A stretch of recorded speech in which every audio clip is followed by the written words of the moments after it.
तो दोस्तों, स्वागत है आपके अपने YouTube चैनल MTC महुआ पे। मैं हूँ अखिलेश सर और आज बात करते हैं सीटेट स्पेशल बैच के लिए। सीटेट स्पेशल बैच में आज हिंदी का पहला चैप्टर लेकर आए हैं। हिंदी का चैप्टर है भाषा अधिगम एवं भाषा अर्जन। देखेंगे भाषा के बारे में कि भाषा क्या है। तो भाषा शब्द की उत्पत्ति भाष शब्द से हुई है। भाषा शब्द की उत्पत्ति भाष शब्द से हुई है, जिसका अर्थ होता है कहना, बोलना तथा उच्चारण करना। कहना, बोलना तथा उच्चारण करना। और हाँ दोस्तों, अगर आप हमारे चैनल पर नए हैं तो कृपया चैनल को सब्सक्राइब कर ले और साथ ही साथ बेल आइकन को भी दबा ले, ताकि जब भी मैं वीडियो अपलोड करूँ तो वीडियो सबसे पहले आप तक पहुँचे। इसलिए चैनल को जरूर सब्सक्राइब कर ले, लाइक शेयर और कमेंट करना ना भूले, ठीक है। तो आज बात करते हैं भाषा के बारे में। तो भाषा देखेंगे, भाषा का अर्थ क्या होता है। भाषा जो है ना, भाष शब्द से ली हुई है। भाष शब्द से ली, जिसका अर्थ होता है कहना, सुनना तथा उच्चारण करना। अब हम बात करते हैं भाषा किसे कहते हैं, भाषा का डिफिनीशन क्या होगा।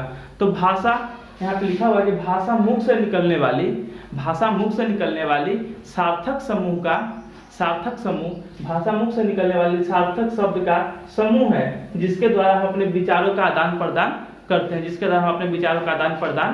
हैं। तो ये विचारों का आदान प्रदान हम कैसे करते हैं, किस तरीके से करते हैं। तो मुख्यतः दो तरीका से करते हैं। मुख्यतः दो होता है, मौखिक भाषा होता है और एक लिखित होता है। मौखिक और एक लिखित। जो हम लोग बात करते हैं आपस में, दो दोस्त एक दूसरे से बात करते हैं, दोस्त छात्र एक दूसरे में बात करते हैं, छात्र और शिक्षक बात करते हैं, तो वो कैसी भाषा होती है, तो मौखिक भाषा होती है, ठीक है। उसका होता है लिखित भाषा। तो लिखित भाषा जब हम अपने विचार को लिखकर प्रकट करते हैं तो वो लिखित भाषा कहलाती है, ठीक है। एक अन्य में आता है सांकेतिक भाषा। मुख्य रूप से दो ही है। एक अन्य में होता है सांकेतिक भाषा, जो हम लोग इशारा में बात करते हैं, ठीक है। तो इशारा में जो बात करते हैं वो सांकेतिक भाषा कहलाती है, ठीक है। अब बात करते हैं भाषा अधिगम। तो भाषा अधिगम क्या होता है और भाषा अर्जन क्या होता है, एकदम बारीकी से समझिएगा, बहुत ध्यान से सुनिएगा। एक एक टॉपिक बहुत ध्यान से सुनिएगा। इसी एक एक शब्द से आपको प्रश्न पूछेंगे, हम ध्यान से सुनिएगा शब्द को क्या क्या बोल रहे हैं। देखिएगा, भाषा अधिगम। तो भाषा अधिगम क्या है, तो अनुभव एवं प्रशिक्षण द्वारा जो हमारे व्यवहार में परिवर्तन होता है, उसे भाषा अधिगम कहते हैं, ठीक है।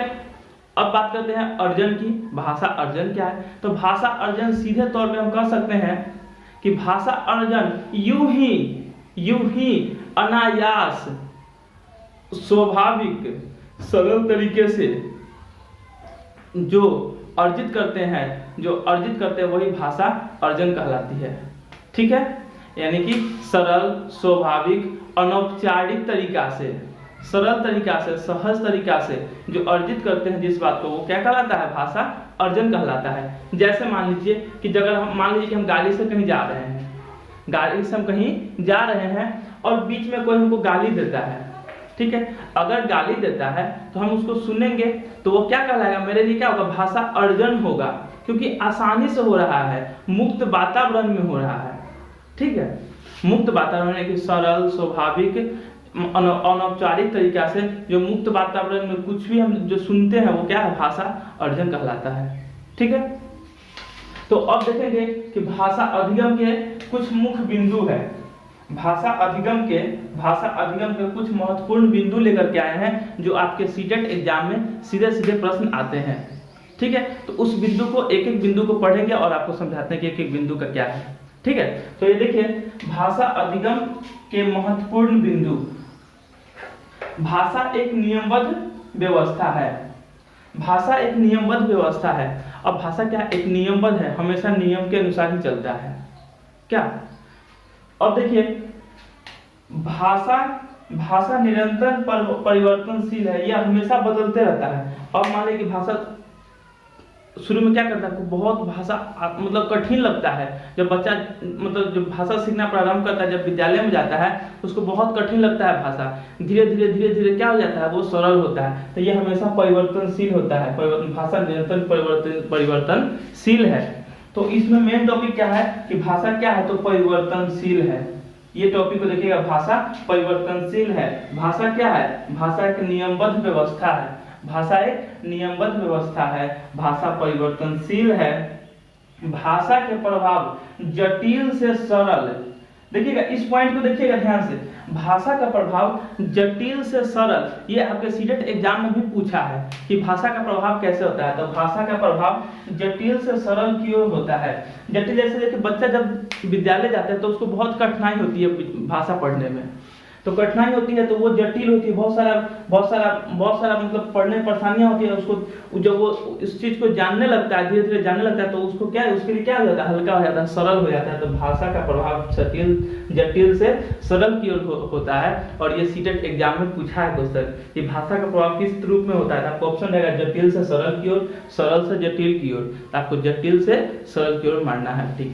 ठीक है, आगे देखेंगे। तीसरा पॉइंट है, चौथा पॉइंट है भाषा सर्वव्यापक, यानी कि सभी जगह है। भाषा का उपयोग कहाँ होता है, भाषा का उपयोग सभी जगह होता है।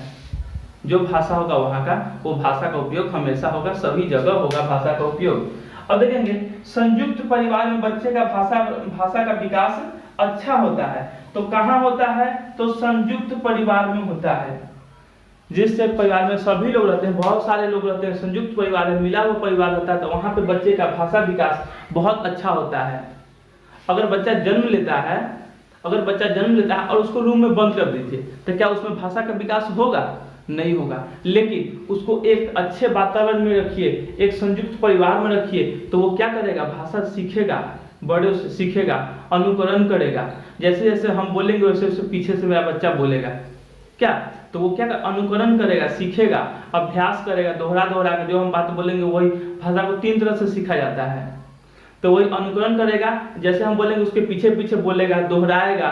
ठीक है, उसका मतलब हम जैसे बोलेंगे वो भी बोलना प्रयास करेगा, हम कैसे बोल रहे हैं वो भी वैसे ही बोलता है। तो ये सब चीज है, भाषा सीखता है, मतलब भाषा का सर्वव्यापक है, सभी जगह है। संयुक्त परिवार में बच्चे का भाषा विकास अच्छा होता है। मतलब संयुक्त परिवार में पूछा है भाषा का विकास बच्चे में कहाँ होता है, सबसे अच्छा कहाँ होता है, तो संयुक्त परिवार में भाषा का विकास सबसे अच्छा होता है बच्चा का। उसको देखेंगे, अगला टॉपिक है, नेक्स्ट टॉपिक, भाषा सीखने के लिए समृद्ध भाषिक वातावरण होना आवश्यक है। दोस्तों ये टॉपिक VVI टॉपिक है, ये VVI टॉपिक है आपका। देखिएगा इससे प्रश्न आता है, ये टॉपिक से प्रश्न आता है, भाषा सीखने के लिए समृद्ध भाषिक वातावरण होना चाहिए। भाषा सीखने के लिए एक अच्छा वातावरण होना चाहिए, तभी बच्चा अच्छा से भाषा सीखता है। तो कोई भी बच्चा को भाषा सिखाने के लिए एक अच्छा समृद्ध भाषिक वातावरण, ये कीवर्ड है, इसको याद रखिएगा। समृद्ध भाषिक वातावरण, समृद्ध भाषिक वातावरण में बच्चे अच्छे से भाषा को सीखते हैं। जब माहौल अच्छा मिलेगा बच्चा को, तो बच्चा अच्छा, स्वाभाविक है कि अच्छा सीखेगा बच्चा भाषा। तो इस टॉपिक को याद रखिएगा, भाषा सीखने के लिए समृद्ध भाषिक वातावरण होना आवश्यक है। ठीक है, आगे बात करते हैं नेक्स्ट पॉइंट के लिए। भाषा अध्ययन का मुख्य तत्व उच्चारण की स्पष्टता है। भाषा हम लोग क्यों पढ़ते हैं, भाषा अध्ययन क्यों करते हैं, इसलिए करते हैं कि उच्चारण का स्पष्ट हो, जो भी हम बोले वो साफ साफ होना चाहिए, लटपटा नहीं होना चाहिए, ऐसा कुछ बोले कि आपको समझ में ना आए। भाषा का अध्ययन इसलिए हम लोग करते हैं कि उच्चारण की स्पष्टता हो, साफ साफ बोले किसी चीज को। ठीक है, तो इसीलिए भाषा का अध्ययन का मुख्य तत्व क्या है, हम लोग क्यों भाषा का अध्ययन करते हैं, तो उच्चारण के स्पष्टता के लिए। आपको ऑप्शन में आएंगे उच्चारण की स्पष्टता के लिए, तो इसलिए हम लोग बच्चा को भाषा अध्ययन का मुख्य तत्व होता है उच्चारण की स्पष्टता। नेक्स्ट टॉपिक की बात करते हैं, भाषा की कक्षा में महत्वपूर्ण है कि भाषा की भाषा की पृष्ठभूमि पर किसी को पीछा न छोड़ा जाए। भाषा की पृष्ठभूमि पर किसी को पीछे नहीं छोड़ना है, सबको भाषा में लेके चलना है। ठीक है, मतलब ये नहीं कि वो गरीब फैमिली से है या कुछ भी है तो उसको भाषा नहीं सिखाएं, या उसको नहीं सीख पा रहा है तो उसको छोड़ दे, नहीं, पीछा किसी को नहीं छोड़ना है, सबको लेके चलना है। ठीक है, यही कह रहा है कि भाषा की कक्षा में महत्वपूर्ण है कि भाषा की पृष्ठभूमि पर, भाषा पर किसी को पीछे न छोड़ा जाए, सबको लेकर चलना है, सबको भाषा सिखाना है। ठीक है, चाहे वो जिस वर्ग से हो, सबको भाषा सीखना है। उसके बाद भाषा के विविध प्रयोग से ही भाषा की विविध कुशलता होती है। देखिएगा, भाषा के विविध प्रयोग से ही विविध कुशलता आती है। जब तक भाषा का प्रयोग नहीं कीजिएगा तब तक अच्छे नहीं रहिएगा, ठीक है, तब तक आप कुशल नहीं हो पाइएगा, कुशल शिक्षक नहीं हो पाइएगा। तो इसीलिए पता है कि भाषा के विविध प्रयोग से बच्चा खूब अवसर दीजिए बोलने का। जितना अवसर दीजिएगा बच्चा को बोलने का उतना ही उसका भाषा अच्छा होगा, ठीक है। तो हमेशा अवसर देना चाहिए। अवसर भी कीवर्ड है। आपको ऑप्शन जैसे आएगा अवसर, प्रोत्साहन, तो ये सब कीवर्ड है, इसको मारना है। अवसर की जहाँ चर्चा हो यही अवसर है। विविध प्रयोग से ही भाषा में कुशलता आती है, तो भाषा को हमेशा उसका प्रयोग करने के लिए अवसर देना चाहिए बच्चा को, कि हमेशा बोलने का अवसर देना चाहिए ताकि उसकी भाषा में विविधता हो, कुशलता हो, विविध कुशलता है। उसका कह रहा है भाषा सीखने में त्रुटियां होती है। अगर बच्चा भाषा सीख रहा है, अगर बच्चा भाषा सीख रहा है और वो गलती करता है, त्रुटि करता है, इसका मतलब है कि बच्चा भाषा सीख रहा है। इसका मतलब है कि बच्चा भाषा सीख रहा है। त्रुटि करना यानी कि सीखना। त्रुटि कर रहा है इसका मतलब वो सीख रहा है भाषा को। त्रुटि नहीं करा तो नहीं सीख पाएगा, क्योंकि वो जब पढ़ेगा तो थोड़ा बहुत गलती होगा, ठीक है। तो ये कह रहा है कि भाषा सीखने में जो त्रुटियां होती है इसका मतलब बच्चा भाषा सीख रहा है। भाषा सीखने का यह स्वाभाविक हिस्सा है। यह स्वाभाविक होगा, त्रुटि होगा, आप भी कुछ पढ़ते हो तो उसमें गलती होता होगा। जैसे हम लोग साइकिल ही चलाने जाते हैं या गाड़ी चलाना सीखते हैं या साइकिल चलाना सीखते हैं तो बोलते हैं कि हम लोग गिर जाते हैं। कभी शुरू में तो साइकिल एक बार में कोई है कि ऊपर वाला सीख जाता, नहीं सीखता है, थोड़ा सा परेशानियां होती है। तो परेशानियां होती है तभी हम लोग सीखते हैं। तो वही कह रहा है कि इसमें त्रुटियां होती है, कुछ ना कुछ गलती होगा आपसे। तो गलती होगा तो इससे निराश नहीं होना है। त्रुटि हो रहा है इसका मतलब आप भाषा सीख रहे हैं। यही कह रहा है कि बच्चा भाषा सीखने में त्रुटियां होती है, इसका मतलब है कि बच्चा भाषा सीख रहा है। प्रश्न पूछता है कि त्रुटियां बच्चों को भाषा सीखने में आपसे पूछेगा कि बच्चा त्रुटि करता है, बच्चा गलती करता है, इसका मतलब क्या है? कि किसी क्लास में बच्चा त्रुटि कर रहा है, इसका मतलब बच्चा सीख रहा है, बच्चा पढ़ रहा है, ठीक है, बच्चा पढ़ रहा है। उत्तर है। अब यहां तक आपका मेन पॉइंट खत्म हो गया। अब एक प्रश्न आता है, एक प्रश्न को देखिएगा, बहुत ही वीवीआई प्रश्न है जो आपको सीटेट एग्जाम में पूछा भी गया है। प्रीवियस ईयर का क्वेश्चन है, ये क्वेश्चन पूछा है सीटेट एग्जाम में। देखिए क्वेश्चन कैसे पकड़ाएगा आपसे, ठीक है। क्वेश्चन पकड़ने का भी तरीका देखेंगे। क्वेश्चन कह रहा है भाषा सीखने के लिए कौन सा कारक सर्वाधिक महत्वपूर्ण है? भाषा सीखने के लिए कौन सा कारक सर्वाधिक महत्वपूर्ण है? आपको हम नोट सीधा 10 पॉइंट पढ़े थे, पीछे 10 पॉइंट पढ़े हैं, उसको याद रखिएगा। देखिएगा कैसे प्रश्न पकड़ाएगा आपसे। 100% ही प्रश्न पकड़ाएगा। कोई भी प्रश्न हो आपको पकड़ लीजिएगा, तुरंत पकड़िएगा। एक क्वेश्चन कर रहा है कि भाषा सीखने के लिए कौन सा कारक सर्वाधिक महत्वपूर्ण है? भाषा सीखने के लिए कौन सा कारक सर्वाधिक महत्वपूर्ण है? ऑप्शन नंबर 1 देखिएगा। ऑप्शन नंबर 1 देखिएगा, भाषा के पाठ्य पुस्तक, भाषा का पाठ्य पुस्तक। ऑप्शन नंबर 2 है भाषा का व्याकरण नियम, व्याकरणीय नियम। तीसरा है अस्मृत भाषिक वातावरण और चौथा है पाठ पर आधारित प्रश्न उत्तर। तो क्या भाषा सीखने के लिए बच्चा को भाषा सिखाने के जब सीखेगा तो उसके लिए क्या चाहिए? क्योंकि प्राथमिक स्तर का बच्चा, छोटा बच्चा है, तो उसको भाषा सीखने के लिए सबसे पहले क्या करेंगे कि पाठ्य पुस्तक पढ़ाएंगे तो क्या वो भाषा सीखेगा? नहीं, कभी नहीं। ये ऑप्शन कभी नहीं होगा। पाठ्य पुस्तक से बच्चा भाषा नहीं सीखेगा। दूसरा ऑप्शन में चलेंगे, भाषा के व्याकरण नियम। नहीं, व्याकरण नहीं करना है, व्याकरण नियम नहीं होगा, भाषा के व्याकरण नियम नहीं होगा। चौथा ऑप्शन देखेंगे, पाठ स्तर पर आधारित प्रश्न उत्तर। प्रश्न उत्तर करने से भाषा सीख जाइएगा? नहीं, बच्चा प्रश्न उत्तर करता है इसका मतलब भाषा वो नहीं सीख रहा है। भाषा अस्मृत भाषिक वातावरण से सीखेगा बच्चा।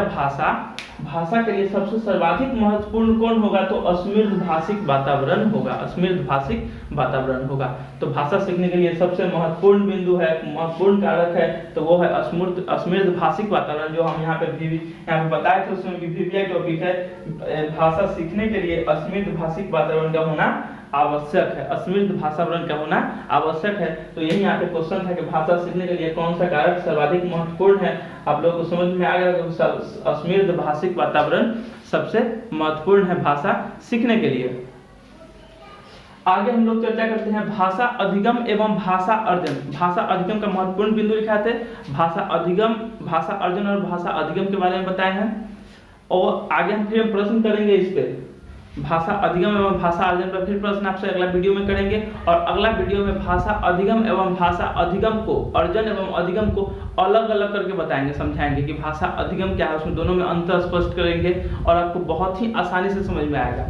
आज इसका सुन लिए हैं भाषा अधिगम भाषा अर्जन क्या होता है, लेकिन कल नेक्स्ट वीडियो में फिर हम क्या करेंगे कि भाषा अर्जन एवं भाषा अधिगम को अलग अलग कर करके फिर से आपको समझाएंगे। ठीक है, दोनों में अंतर स्पष्ट करेंगे। तब तक के लिए धन्यवाद। और हाँ, जो हमारे नए व्यूअर है जो पहली बार वीडियो को देख रहे हैं, प्लीज़ वो चैनल को सब्सक्राइब कर ले और साथ ही साथ बेल आइकन को भी दबा ले। इससे क्या फ़ायदा होगा आपको कि जब भी मैं वीडियो अपलोड करूँगा तो सबसे पहले वीडियो आप तक पहुँचेगा। इसलिए सब्सक्राइब करना ना भूलें और साथ ही साथ बेल आइकन को भी दबा लें। और हाँ, अपने दोस्तों के साथ वीडियो को शेयर करें, लाइक करें और कमेंट जरूर करें। ठीक है, धन्यवाद। आज के लिए इतना ही।